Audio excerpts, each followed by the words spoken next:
The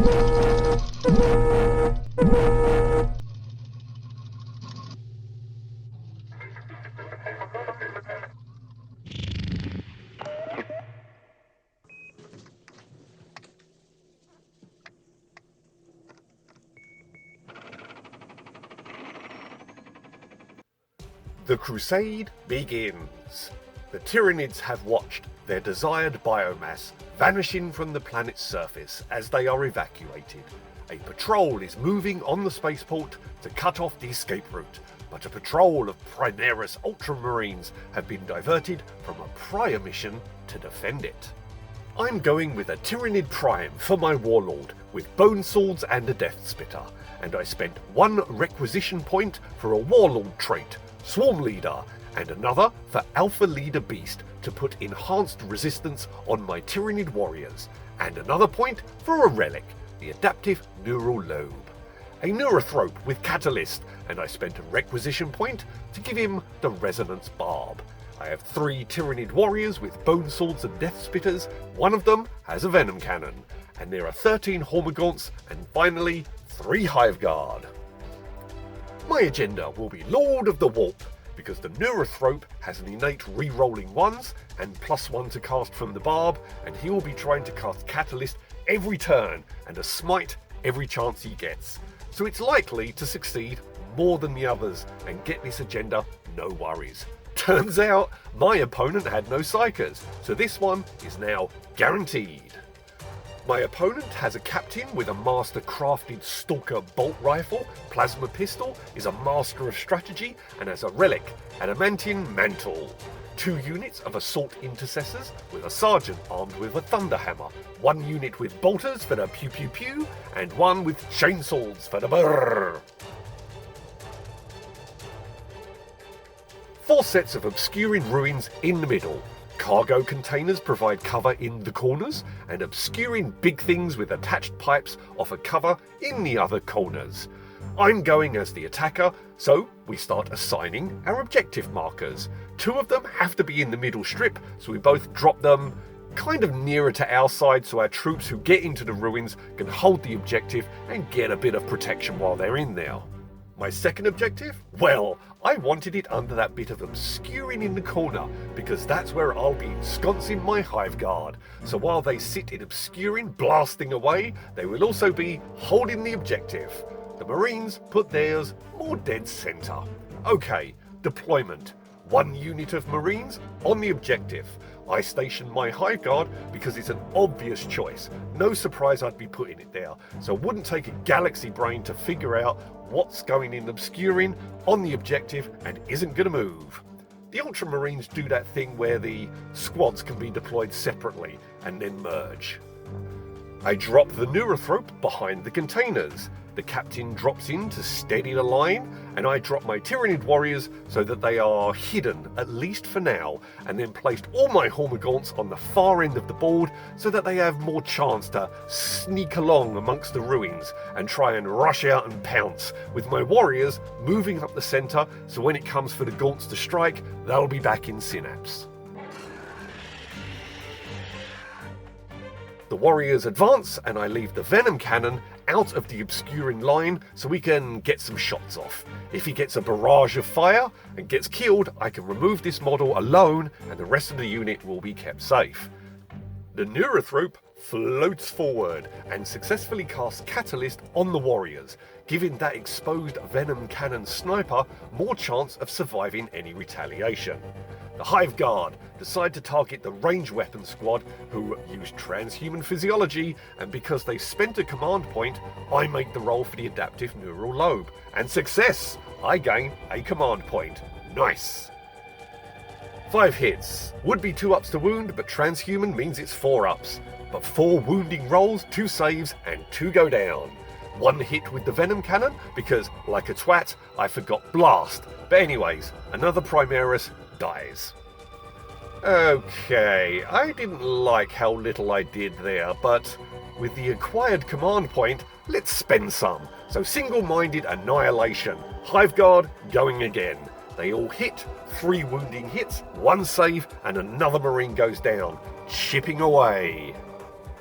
The Marines start making their morale checks, and they are using their rather overpowered agenda where they gain experience each time they do it. The chainsword intercessors advance, seeking their beloved melee. Okay, got a corrupted file here that takes a little chunk out. Basically, while this is happening, the Ultramarines successfully take out a Hive Guard because they can just see a snippet of the Hive Guard because I didn't want to balance him on a pipe. Lesson learned, next time, risk that scratched model, keep him on the pipe, keep him in obscuring, and keep him safe. Anyway, they passed the morale though. The Hormagaunts moved, the warriors stepped out and gave the Marines a nice volley before the Hormagaunts charge and block my line of fire. The Hive Guard continued targeting the ranged weapon Marines.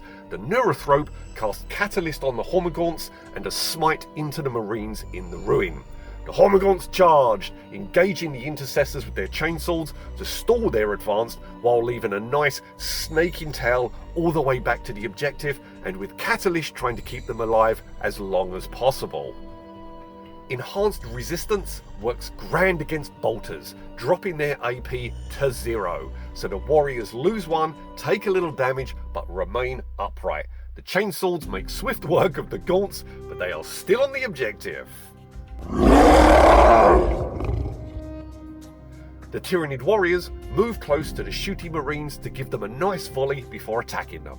And then the Marines recall that they were so enamoured with their revving chainswords that they forgot about their pistols. Okay, play with your pew-pews.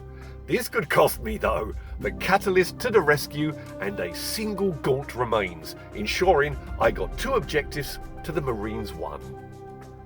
Anyway, back to my turn. The Neurothrope takes to the roof, casts Catalyst on the warriors and a smite on the captain, giving him 3 mortals. The Hive Guard concentrate fire on the bolter Marines and roll terribly. My plan to take out this unit is now in serious jeopardy. The battle is swinging rapidly the other way.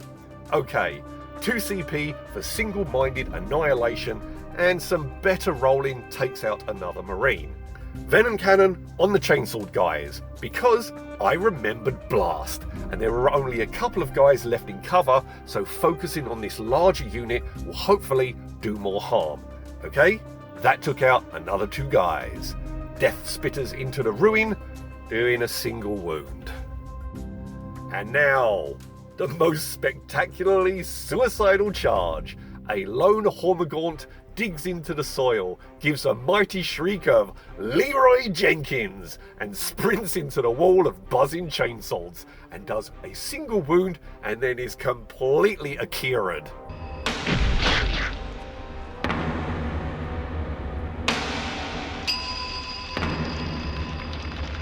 The warriors jam their bone swords through the openings in the ruin, hacking into the interior as the sound of departing spacecraft revealed that the planet is rapidly emptying of biomass. But a massive armor save from the Marines results in only a single wound.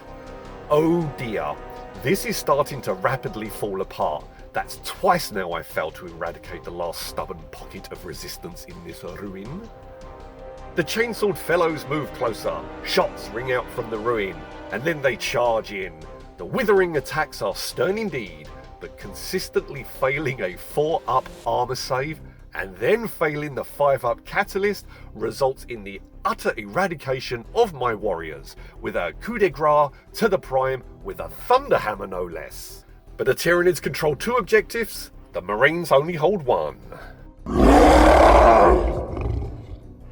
The Neurothrope retreats and casts Catalyst on himself. And fails! Okay, this is falling apart rapidly. Pissed at this turn of ill luck, the Neurothrope takes his anger out on the captain with a smite. The 2 mortals reduce him to 1 wound. All hope of victory is quickly fading. The Hive Guard are my last chance to salvage this traitorous dice debacle. Transhuman of course goes up, and the adaptive neural lobe fouls me. 1 save, 1 kill. Single-minded annihilation. Come on, we can turn this around. 1s and 2s to hit, and the 1 hit fails to get through Transhuman.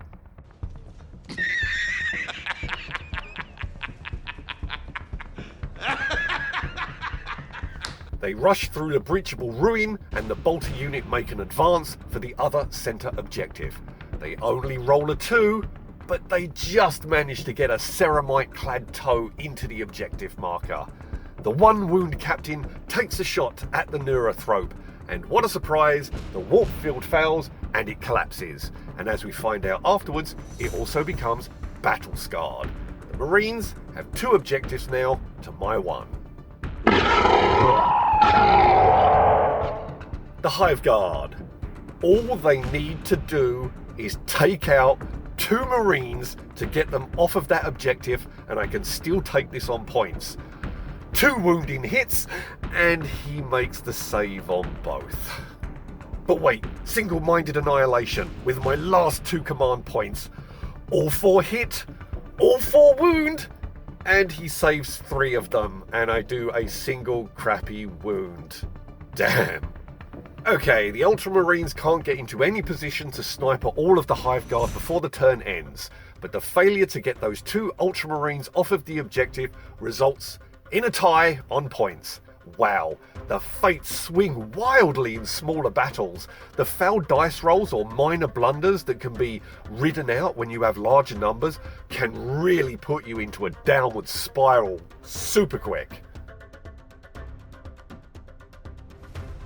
The efforts of the Ultramarines present on Aldira's Haven have been successful. Their staunch defence stalled the Tyranid probing force, allowing the last evacuation craft to shake the soil underfoot and sluggishly work its way up into orbit and then safely out of the system. The last human denizens have escaped and deprived the approaching Hive Fleet of sustenance. This desert world has little in the way of spoils for the ever-ravenous Tyranid, but the hive mind has sensed the Astartes were here for something other than mere rescue of Imperial citizens. Something else was occurring. Intrigued, but wary of committing the fleet to the consumption of such a dry and unfulfilling morsel, additional bioships are immediately dispatched to the planet. On the surface, Captain Caspeth is rallying his men. The battle was ferocious and unrelenting. The Tyranids have been driven back, and the Inquisitor's plan has been permitted to further unfurl, but at the cost of his mission and the lives of his battle brothers. Just as the Tyranids were deprived of biomass, so too has the Imperium been deprived. The research team had just made a critical breakthrough in their studies regarding a long-abandoned dig site.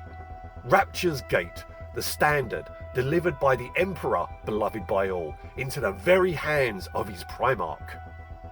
If not actually there at the site, then there is assuredly a further clue to its exact location. In their usual vexing manner, the wanton acts of narcissistic inquisitors is hampering the Astartes war machine. One of his sergeants alerts him and points upward. A snarl curls the corners of Caspeth's mouth as he sees the sky darken and his hands furl into tight fists of rage. His gauntlets relax though when he notices that something is wrong. The ground does not tremble. Their minds are not reeling as the shadow in the warp floods the realm. This is not the Hive Fleet, but rather another splinter force. There may yet be time. Caspeth bellows to open Vox channels to the fleet, dismissing calls for their extraction. Slim though it may be, a window of opportunity exists. The plan is simple and bold. Make for the site with all haste. Intercept a supply drop en route.